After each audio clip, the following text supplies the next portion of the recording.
Hi, welcome to AKTV. Hopes you are doing very well. So don't waste our time and come to the topic.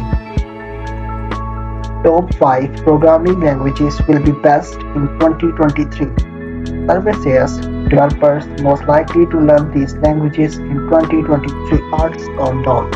In rank 5, TypeScript is a free open source high level programming language that is maintained and developed by Microsoft. 34% developers used it in 2022 and 7% more wants to use it in 2023. In rank 4, Python is high level general purpose programming language.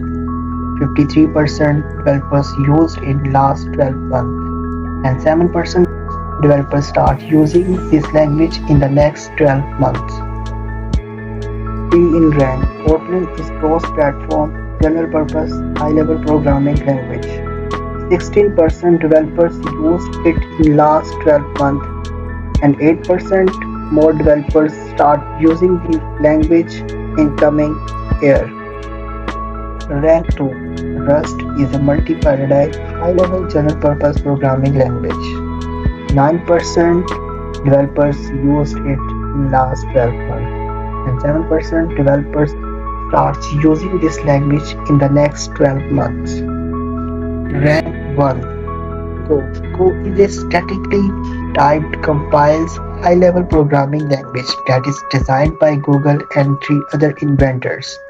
The first appeared was 10 November 2009, 13 years ago, and 19% developers used it in last year. 7% developers start using this language in the next 12 months. How much it is trending? So hope so this video is too much informative for you. In comment you can tell which language you are using and plan to use. Thank you very much. Do like, do subscribe and share with other friends. Thank you very much for subscribing AKTV.